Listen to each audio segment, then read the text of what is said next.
Hi, this is Anthony Mongiello of the Bulls Apes project. This is a transformative project that de-risks the NFT buying experience. I'm here on the Edge of NFT, the transformative podcast that's always bringing innovative NFT projects like ours. Stay tuned. Hey there, NFT curious listeners. Stay tuned for today's episode and find out how today's guest founded an NFT project with a one-of-a-kind ETH-backed guarantee that prioritizes Web3 education and adoption to the fullest. And what kind of unique and rewarding results you can get from breeding bull NFTs. And why the next big career in Web3 could be CVO, Chief Vibes Officer. All this and more on today's episode. Enjoy. And don't forget, we put together a little soiree we called NFTLA just a few months back that brought out thousands of the world's most innovative doers in the NFT space. Head to 2023.nftla.live to get on the whitelist for tickets to our bigger, better, bolder, but just as intimate and impactful event happening in LA, March 20th to the 23rd, 2023. See you there.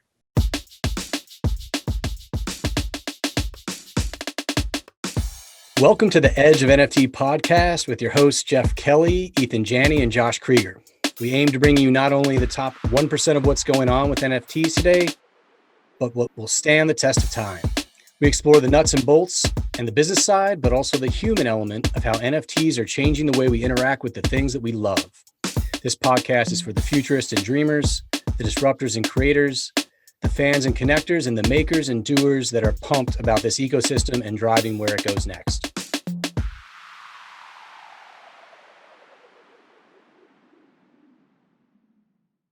Today's sponsored Spotlight episode features Anthony Mongiello, CEO and co-founder of Bulls Apes, the transformative project that de-risks the nifty buying experience for you. Anthony is a senior operations and technology leader with almost 20 years experience driving broad culture change, sharp business intelligence, strategic transformation programs, and technology road mapping. Anthony helps companies release their potential. He integrates technology, sound business acumen, and change management to deliver operational excellence, build competitive advantage, and exceed customer needs. Bulls Apes project is a generative 3D NFT project that aims to transform the industry by setting a new standard for what NFT collectors should expect and demand. They start with de-risking the NFT buying experience. They back their products with an industry-changing 6-month money-back guarantee built right into the smart contract. Well, that's bold, Anthony. It's really great to have you here. Welcome. Hey, thanks for having me. Appreciate it. Yeah, man, we were talking a little bit before we jumped in. I guess you're out in Connecticut, Yep. Living the life. Co-founders out in Tejas, yeah, is that correct? Yeah, they're in Austin. Yeah. Working out of Austin. We just spent some time out there at Decentral and Consensus, having some fun, doing good things. Curious, man. So those guys are out there. You're here. How did you guys get together to launch this thing, man? Tell us a little bit about the origin story. Yeah, sure. No problem. So I got involved in NFTs, just collecting, just as a collector about a little more than a year and a half ago. And was really just pulled in by the whole community aspect. I got involved because I saw this as the next wave of web and the next wave of tech. But then when you saw the community aspects, I was like, holy crap, there's something pretty cool about this. And I come from a corporate background, and it's all about business operating models and how to be most efficient and scalable and all that fun stuff. And then when I saw the community aspects, it was just a brand new way of operating a business. And for me, I call it operating a business in the town square called Discord, or the town square called Twitter. You've got this really tight community that's right in the face of founders, of people trying to build a business. And the business owners are trying to build this business in this new dynamic environment with this really quick feedback loop. And that was fascinating to me. So I just started raising my hand and volunteering my time with different projects I was involved in. And through one of those projects, I met one of the co-founders, Manny, and then he introduced me to his longtime business partner, Guy. The two of them are serial entrepreneurs, and they've done a bunch of business together. We started putting our heads together and looking at can we do better? Do we have something to offer? Do we have some value to bring to the table? And inevitably, we thought we did, and so we decided to start our own project. Yeah, dude, like that's like so Web3, right? Like you're volunteering, you're giving your time, you're giving value as a community member, as a part of this community, and you find like-minded folks and build something amazing. And here you are. It's amazing. Yeah. Great story. Yeah. And I think that the key there for me is that, they explored, they tried different things. They went down the rabbit hole, right? As opposed to just like jumping into the industry and saying, okay, I'm ready to build something right away. And that comes from your business background, right? I mean, knowing that you have to get into the dirt before you can figure out like innovation. No, you're right, Josh. And for me, I had a lot of people. It's not just me, but you learn by trying. And that's the best way that I know how is rolling up your sleeves, jumping in, taking some lumps, and there's plenty of lumps that we took along the way. It's not. And man, some of these, these projects that spin up overnight and, they're pumped with hype, they make it look easy, but to do it right, it's not easy. It's not easy. Yeah. Well, speaking of right, and I guess bringing your own flavor to things, you've introduced this de-risking feature. And, I think pretty much everybody upon hearing this as I did, it's like, whoa, okay, it's definitely something I've heard of before, but not very much or at all in the NFT space. So, I've used it in various business projects of mine in terms of having a money back guarantee. It really gives the consumer confidence and helps them make sure they can trust the product. But, what was the moment and the impetus for you guys to include this in this NFT project? Yeah, absolutely. So we started January. We started really pushing forward with building our own project. And in February is when we launched Twitter and launched Discord. And it was right around Squiggles and the whole Squiggles controversy. And so we're looking at it, and the three of us got together. We're like, what do we get involved in? This is crazy. And we got scammed by some marketing agencies and lost some money, some of the mistakes that we made along the way. We're just looking at each other like, really? Is this what we're getting involved in? And then inevitably we said, yeah, this is why we're getting involved. We want to bring a level of professionalism to the space. We want to bring sound business practice to the space. So this is the exact reason why we're getting involved is to help drive the space forward in a positive way. And so they're like, okay, if that's the case. And if we believe in what we're trying to build, which we do, and if we believe that we have the experience required to build what we want to build, then how do we lean into it? And so Guy looked at it and said, well, let's do risk reversal. It's used in other industries. It just hasn't really been widely used in the NFT space. So we come pre-funded. We're a pre-funded project. So our mint wasn't intended to raise capital. We had the capital that we need to build what we want to build. So instead we said, if that's all true, then why not build it right into the smart contract, and let's do it. Let's pick we said, okay, 30 days, 60 days, 90 days, like, 180. Let's exaggerate it. And that's like a lifetime in the NFT space. So that's what we did. We said, yeah, let's do it. Let's do 180. Let's build it into the smart contract. And let's move forward with it. Well, can we ask the $1 million question, which is what percentage of the community is taking you up on that offer?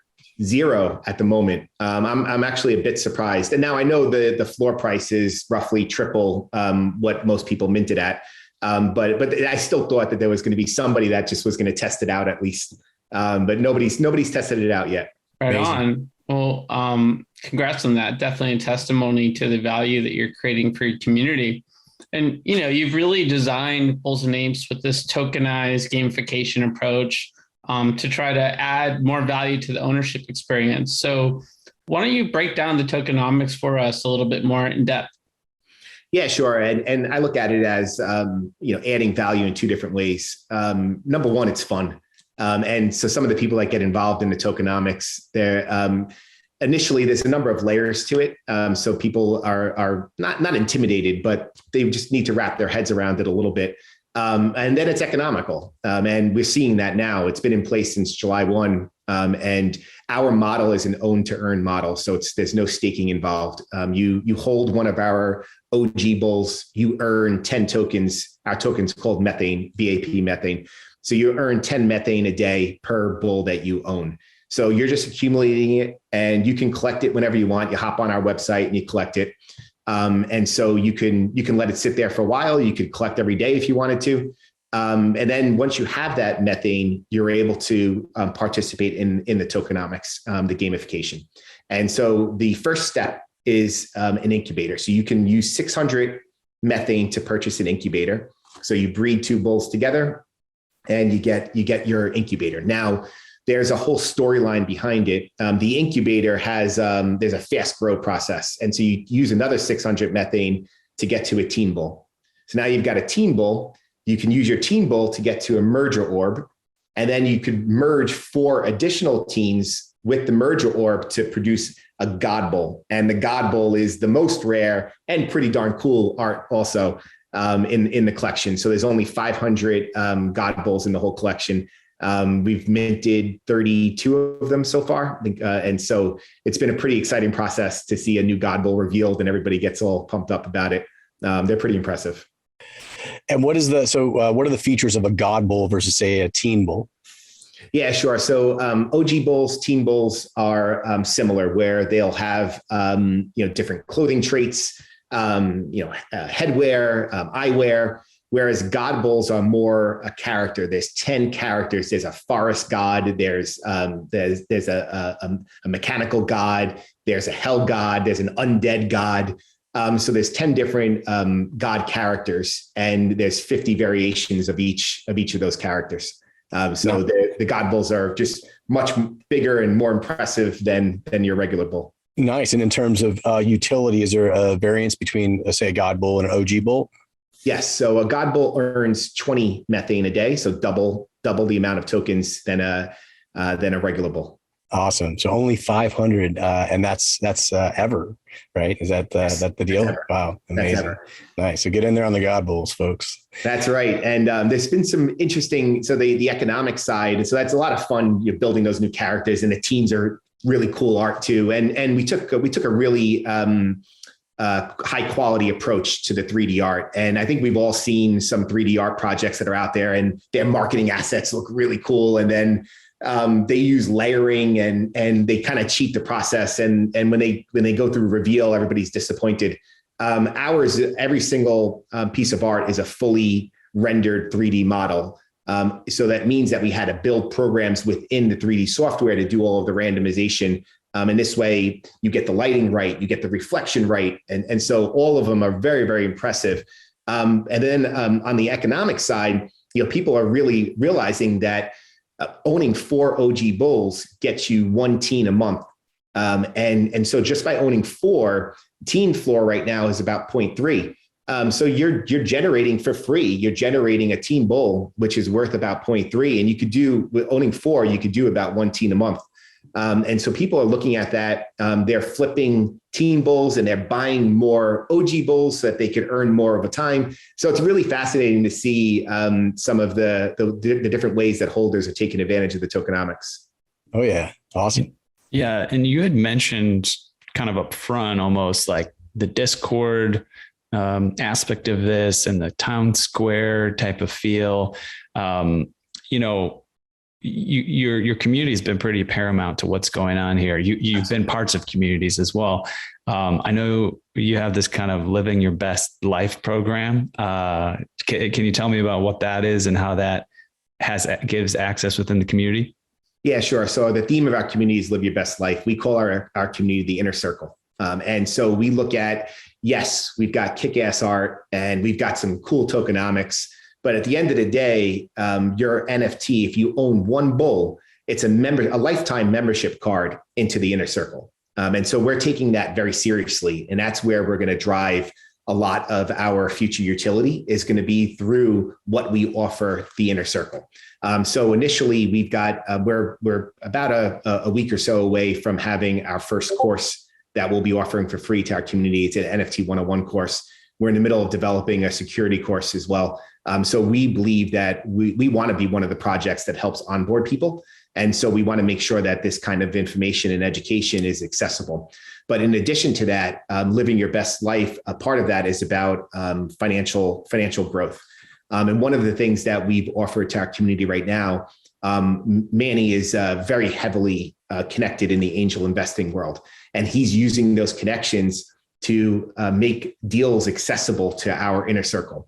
And so we've already connected our inner circle members with 2 deals through angel investing, and we're working on a third already. And so those deals are relatively accessible with low entry points. There's one deal was $1,000, another deal was $2,000, and they're able to get involved in some pretty cool companies and invest in really early stage companies where they wouldn't have had that ability if they weren't members of that inner circle. So that's another utility that we've delivered. That's really cool. I was just going to ask, is the thesis of the investment sort of shaped by the community, or is it just at this point it's a little bit more fluid? At this point, it's a little more fluid. So Manny, he's invested in over 600 deals through VC channels. So he has set criteria that he follows that has been proven. So he vets the deals going through those criteria, and so he's only publishing deals that he's comfortable with himself and that he's investing in himself. I've jumped in now and invested too. It's my first deals through this process. So I'm taking advantage of being a inner circle member also. I want to know how he's keeping track of all those different things he's invested in. Yeah. It's awesome. Yeah, that's really cool, man. I think it's sort of a type of engagement with the community that works in a bull market or a bear market, right? Because we all know when there's blood in the streets, those are some of the best opportunities to build and find the gems of the future. So it kind of gives your community something to occupy them as the market sort of regains momentum. What are some of the other types of partnerships that you're cooking up and thinking about as you move forward with this venture? Yeah, sure. So for us, it's listening to the community and letting the voice of the community come into our strategies and where we're going to focus our attention. So we've got some things around the education piece that I've already mentioned that we've partnered with, and some of the bigger partnerships that we're exploring. It's really coming from listening to the community and where their desires are. We know that the financial growth is an area that people have been asking questions on because of the bear market, the blood in the streets, as you said, Josh. People want to know how do I diversify? How do I diversify within the Web3 space? But then also, how do I diversify further? So we do want to listen to the community, and we want to offer value where the community is paying attention. Well, tons of value, it sounds like already, and love the vision and focus. And when we think about next steps for you, give us a little insight as to the roadmap. What else is forthcoming that we haven't touched on yet? Oh, sure. So we've developed a pretty comprehensive lore. And so we've got a 15-minute lore video on our website. There's 4 chapters of lore. And it's pretty cool. We talk about the creator character that's there, and the creator created these bulls, and the bulls are exploratory and they're fun creatures. But towards the end of the lore video, we talk about there being too much order. And with too much order, there's not tension, and attention is what you need to drive and reach your potential. And so then we hint at why it's called the Bulls and Apes project. So apes are coming next. That's going to be part of our storyline. That's going to be part of our next big mint will be the apes. And we've got some pretty cool ideas about how we're going to introduce the apes and what unique things we're going to do around the apes as an NFT. As an NFT of themselves. So I'm looking forward to what the apes are going to bring. It's going to be interesting, and they're going to be synergistic. We've already announced that they're going to be synergistic to the bulls in the tokenomics. And so bulls will be the ones that generate the methane tokens, but the apes will have a multiplier effect on the bulls. So you're going to want to own both. They play off of each other. Got it. Yeah. Following suit with what you've already built, which is really awesome. In terms of timeline on that, does you have some definitive here that we're working off of, or no, not yet. It'll be fall, the fall time period for sure. We want to make sure that we do it right and we have it set up right. And we know we delivered a lot in a short period of time with we call it our first mint, but it's the OG Bulls, it's the Teen Bulls, it's the God Bulls, it's an ERC20 token, it's the Inner Circle community, it's the 15-minute lore. I mean, we delivered a lot in a short period of time, and so we want to make sure that we give ourselves the space to do it right. Yeah, makes tons of sense. So you have to mate the bulls, and it gives you extra. And is there going to be some sort of freaky bull ape mating stuff going on too? Is that? We'll see. One thing that I will say is each bull has 3 breeds. And if you do the math, it comes out to roughly 15,000 breeds that you could do across the collection. But we're only going to have 12,450 teen bulls. So that means that there's going to be breeds left over. And I hint at everybody. I'm like, we don't like unused utility. So we'll figure something out. So I gotta ask, like, is this a little bit more based on Greek mythology or Roman mythology? Which group was a little bit more polyamorous? Because it sounds like you're going down that direction. Well, it's possible. We did a little bit of research on Greek mythology has some of the combined characters, but we'll see. We haven't made any definitive plans on that, but there will be breeds left over. So we'll do something. We'll do something with it. Beautiful. So, we're going to head on to our next section here in a moment, which we'll have a lot of fun with our Edge quick hitters. But before we get over there, this whole project grew out of your inspiration from the space. So we'd love to hear where else you draw your inspiration from in Web3 land these days. Yeah, sure. So for us, it's looking at projects that are looking at the long term. So not just trying to flip NFTs and do things around the art and the rarity and that, which is important, and we think it's fun. But it's not the thought leadership that we're getting inspired from. And so for us, it's the people that are driving education, mainstream adoption. That's one place, and the other is ones that are building utility around community. And so for us, we're trying to connect with other founders that are other founders or influencers that are trying to push the envelope on those two areas. So mainstream adoption and community-based utility is key for us. And the word utility is thrown out as just a term, and it means so much. And for us, it's about having tangible value of that membership card thought process, where if you're a member of a country club, you get access to their restaurant, you get access to their golf, or if they have tennis lessons or a pool. We're viewing the community as the same way. Is projects need to have tangible value of what you get for being a member of that community. Yeah, hearing you talk about it, it reminds me a lot of listening to guys like Yatsu and Robbie Young over at Animoca Brands, right? A lot of the same DNA goes into I think what they do and what they live and breathe every single day. So yeah, a lot of really cool stuff in there, man. We appreciate you sharing that with us. Hey there, NFT Space Cadet. Let's zoom in on the globe from outer space today to Abbot Kinney Boulevard in Venice Beach, LA. Let me show you a cosmic tech beacon that shines out among the bustle of fashion, art, and food there. It's a thriving software dev, data science, and design studio known as AE Studio, where scores of the sharpest minds have come together to help founders and execs create software and machine learning solutions that are not only profitable and increase our agency as humans, but that give us that warm, fuzzy feeling that elegant tech so wonderfully does. AE's breadth of talent allows them to build anything from instillvideo.com, it's a health, fitness, and wellness app that makes your chakras tingle, to award-winning brain-computer interface solutions that could quite literally bend our minds. Oh, and keep an eye out for Token Runners, their NFT white label marketplace, as well as our highly anticipated NFT drop, Boomer NFT.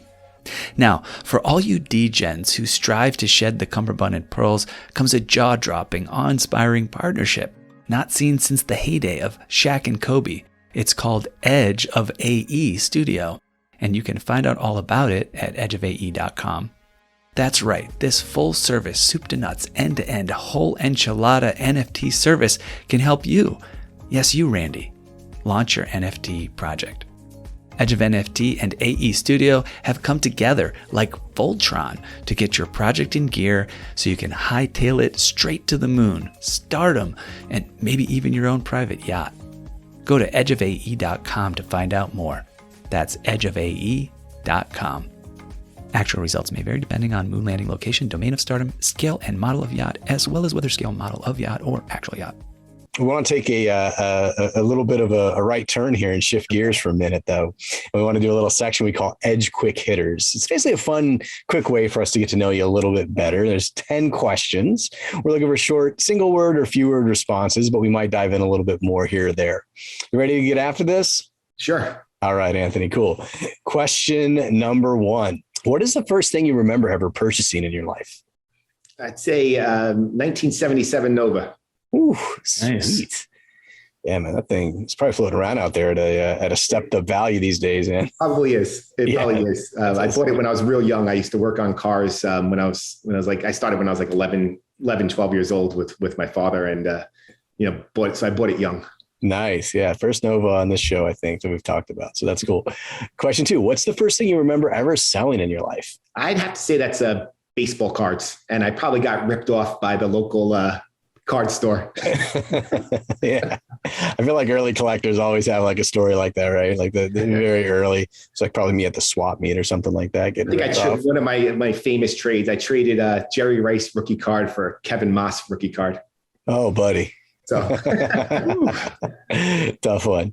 Question 3. What is the most recent thing you purchased? A new car.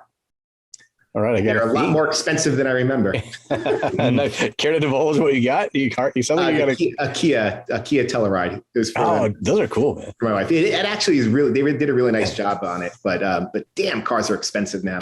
Are we talking brand new car or new car for you?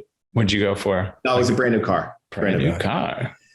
Nice. Yeah, cars though, they really have, man. They talk about like inflation and just general like price escalation. Dude, forget about it, man. Yeah. And the other thing too is they try to sell you on the like a 7-year loan. It's like, no, I don't want to pay it off in 7 years. I'm like, it's turning into a mortgage. That's wild, man. I have to say though, on the lower end of cars, right? You get like a car that gets you from point A to point B. I'm actually surprised at how inexpensive they can be. It's like I could get like an iPhone or a car. Yeah. It's pretty fascinating. That's true. Okay, moving on. Question number 4. What is the most recent thing you sold?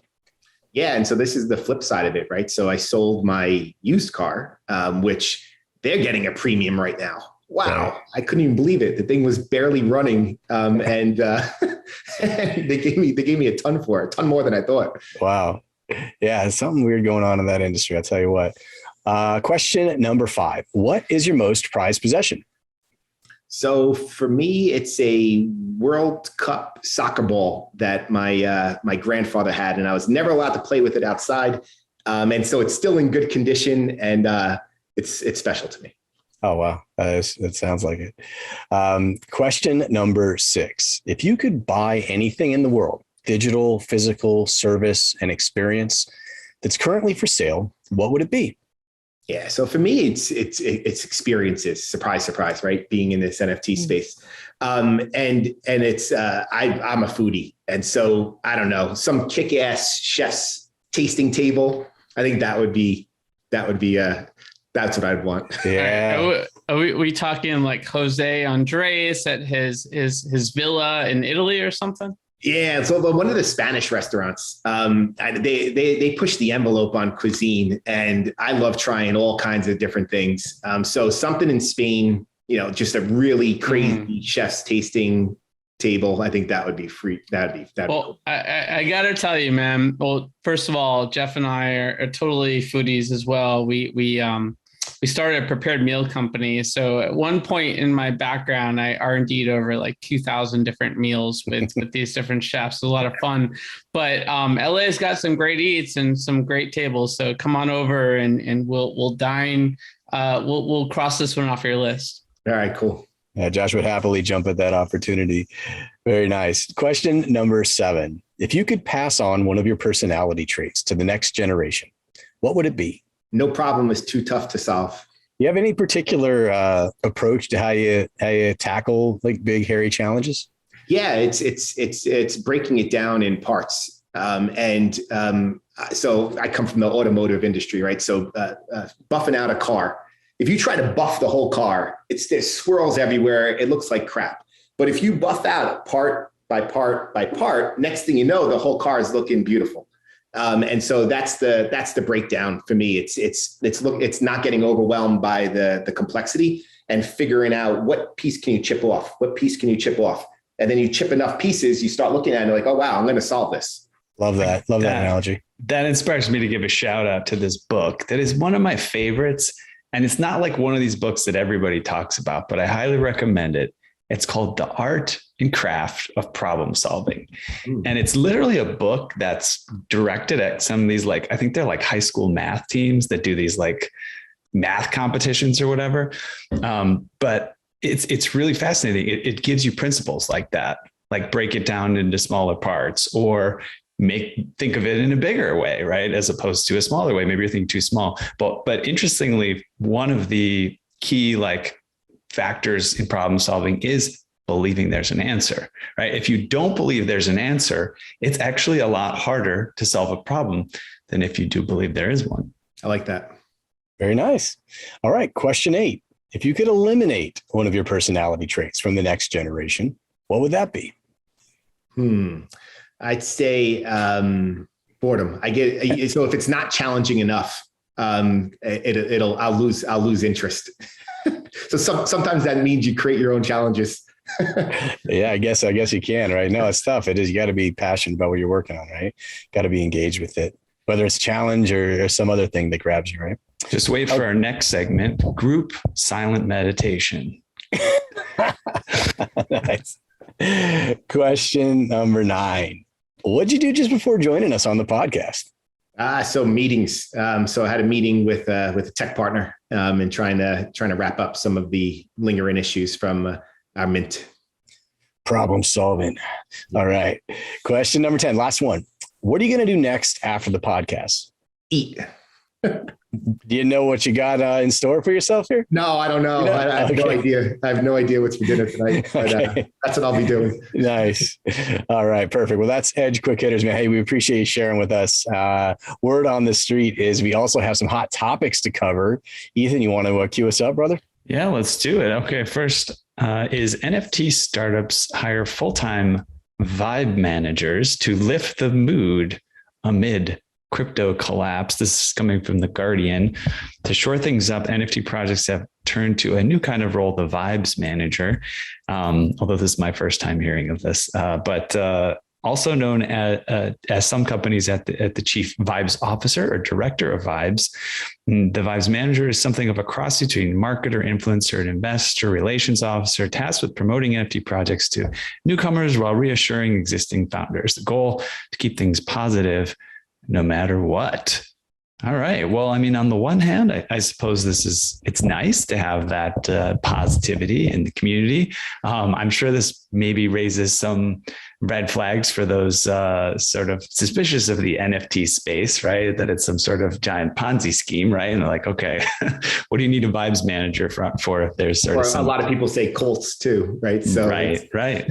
Yeah. Look, I mean, positive energy creates a self-fulfilling prophecy. Good vibes are definitely important, but I think there's a lot of different values that go into creating a sustainable company. And I also believe, and Jeff and I, have shared this with a lot of folks, that we've hired over the years, that bad news doesn't get better with time. And so sometimes you just have to be straightforward. Kill the vibe for a moment. Yeah. Well, I think if you have good, strong core values and you're communicating in a way that's consistent with your core values, then I think something like this can work, right? If you're talking about somebody bringing optimism, looking at the kind of glass half full kind of perspective and bringing that. I mean, I don't know if you have to have somebody that's like the CVO, right? Doing that. You want that kind of infused throughout the organization, maybe a few people carrying that flag in a big way, but you want to do it in a way that's authentic, that's transparent, right? That's honest. If you're doing that, I feel like that there's something nice about that, or targeting that, right? It's where you lose, I think, is if you're not operating in a way that's authentic with those core values I mentioned, right? Kind of overdoing it. You're inauthentic in your kind of false motivation or enthusiasm. That's where I think it's going to fall flat. So I hope that's how they're thinking about it. It's a fine line, I mean, having been in the entertainment industry, playing music, I've played on cruise ships where they have, somebody who's basically just the person in charge of the community on a cruise ship. Or, you've got the DJ at the wedding, or the thing is, it's always sad when it doesn't work. And it always like works really well when it does work. But it's that je ne sais quoi, right? It's not something that can always be programmed, right? I know that from being like in a band, you could show up at some shows and you got this awesome vibe and a great audience, and both parties feel really great and feel like the energy is moving back and forth. And other times, you could show up at a packed house, but the energy is low and it just doesn't work. So yeah, a lot of it's a little bit of magic dust that you throw on the equation. Yeah. It is magic dust for sure, because you can't. There's no formula for vibe. But one thing that I have learned building organizations, building communities, is culture happens whether you like it or not. And so, as a leader, you can choose to be deliberate about the culture or not, and let it just develop organically. And so, if culture is important to you, I'm all for leaders being deliberate with the culture that they want to see in place. But it does need to be authentic, right? And it needs to be aligned to the values. And to be honest, there is, I think, a little bit of a formula, to some of this stuff. If any of us have ever been to like a live taping of a late show or something like that, right? I don't know if you ever noticed, you don't see it at home, right? You show up, it's this like small room that you thought was really big. And there's like a couple of different folks that are warming up the crowd. There's signs that go up that say applause and all this stuff. And they know how to put on a pretty consistent high energy show. And, which they also know would not work if they didn't have that person warming up the crowd and, utilizing these various tools. So there is a bit of an equation, but at the same time, there's a bit of magic dust. Let me ask on that though, too, because just, for our listeners, especially folks that have only worked as entrepreneurs in the crypto space, they may not necessarily have been exposed to some of that foundational work that multi-time entrepreneurs and people with more deep business experience may have been exposed to. And I'm curious, Anthony, did you guys go through a process of identifying core values or talking about this stuff among the founders? Do you have that written down somewhere? Like, how does that articulate itself in your business? We do, absolutely. And it was something that we were intentional on from the beginning.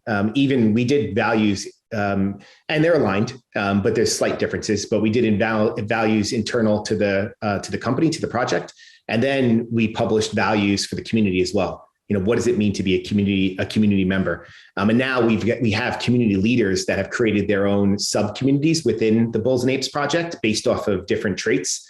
And we've shared that with them also. And we have a certification process to give them a stamp of approval that they're following the right values, that they have the right structure in place. And so people are really, really paying attention to it. Right on. Yeah, it's great to hear. Yeah, for anybody that's thinking about, launching a project or launching a company, like what you're hearing is part of these elements that are so important to your foundation, to your DNA. If you're deliberate about it, as Anthony was describing, you can have meaningful influence on that culture and how it evolves and how it aligns with everything you do. There's really something special in there. And I think, for everybody listening that hasn't ever gone through that process before, it's something to flag on your to-do list for sure. Next up. All right. Reddit to launch NFT avatars built on Polygon. In the coming weeks, Reddit will launch a new collectibles avatar marketplace leveraging NFTs hosted on Polygon's blockchain. Home to countless forums and online communities, the website will partner with independent artists to create unique avatars that Reddit users can buy for a fixed price and customize with gear, yielding creators a slice of the sales. Now, I did not expect this, but given the conversation that we just had about, all the way back from the interview to the previous story about community, right? And how well communities vibe, right? But actually flipping on its head, right? Not creating an NFT project, then a community to support it, but having that community already and then building an NFT project into it. I have to say, I'm very intrigued by this. What do you think, Anthony? Are you a big Redditor? The only thing that I have to say here is I never got really into Reddit, and I always felt like I should be. I'm a tech person. I really enjoy those kind of discussions about interesting, obscure topics and stuff like that. But I noticed like more other people I would see getting excited about Reddit than myself. I'm curious. I'm curious about the crossover from the Reddit crowd to adopting some of the NFT pieces, because there obviously is some crossover, but not I don't want to say it's not one-to-one, right? And so Reddit introducing that where you've got a set community, does it take off? I also like that they're challenging a little bit there and doing it on Polygon. I like that they've got a dynamic nature to the NFT, where people can build their own and add to it. So there's a lot that I like about it, but I'm curious to see what the overall Reddit adoption is to what they're delivering. Yeah, same here. I mean, I think this is a genuine attempt to integrate with Web3 in a way that benefits the community. Reddit has always been a leader in community engagement and gamifying, sort of rewarding participation that's positive. They've had their challenges. I mean, it's a massive amount of community and sub-communities, probably the biggest in the world. So I love the effort here. And I think that because of the sort of protection of identity that goes into the Reddit experience, like avatars is a really interesting application of enhancing that personal sense of a Reddit identity. Yeah, guys. And one thing I see here that's really interesting, that the thing that jumps out to me is customize with gear, right? Like that's interesting. We're talking NFTs on NFTs on NFTs, which isn't something we've seen a lot yet in the space, on the blockchain at least. Within gaming, of course, there's all kinds of stuff like that in a closed ecosystem, but not yet on the blockchain. So I'm curious to see how that all plays out, and could be something really fun and different. So yeah. I have to say, I'm watching this little promo video for it with the sound off, and it almost looks like a spoof, to be honest, on NFT. So I'm not sure. I don't know. I'm pretty sure this is legit. Bets guys behind it, or what? Yeah, I don't know. I do have to say, they're one of the only major brands that has like an actual like avatar as their logo, right? They've got that little kind of like alien head with the little antenna coming out. So they've got that going for them. There's no more. There we go. All right. No worries. So, Anthony, it's been great having you on, man. And we really want to make sure that our listeners know where to follow yourself and everything you're doing with Bulls and Apes. Where can they go and where should they go to get the best information they can? Sure. The easiest is going to bullsandapes.com, which is our website. That's both plural, bullsandapes.com. From there, links to our Twitter, links to our Discord. But our website has a ton of information. There's FAQs. There's a ton of information. And there's that cool 15-minute lore video, which I know to some that might, 15 minutes. I know when I showed it to my daughters, it's like 15 minutes. They used to TikTok and just the quick videos. I'm like, trust me, it's pretty cool. And they were like, oh, what happens next? So website is the best, bullsandapes.com. That'll give you links to all of the information that you need. Perfect. Check it out, y'all. Okay. And also, word on the street is we have a little giveaway lined up for our listeners. Anthony, what can you tell us about that? That's right. So our prize collection, it's the OG Bulls. That's our Genesis collection. We're going to be giving one away. And that's what you'll have. That's your ticket into the tokenomics, into the gamification. Just by holding it, you'll be earning 10 methane a day. So you'll be able to start playing the game. And number two, it gives you that membership card into the inner circle and get all the cool utility that comes with that. Well, we're very grateful for you making that available to our community. So listeners, please keep an eye out on our socials for the details on how to get a crack at that OG bull. Really awesome stuff. All right, guys. Well, look, I think we've reached the outer limit at the edge of NFTs for today. So thank you for exploring with us. We've got space for more adventures on this starship. So invite your friends and recruit some cool strangers to make this journey all so much better. How? Go to Spotify or iTunes right now, rate us and say something awesome. Then go to edgeofnft.com to dive further down the rabbit hole. Lastly, be sure to tune in next time for more great NFT content. Thanks again for sharing this time with us today.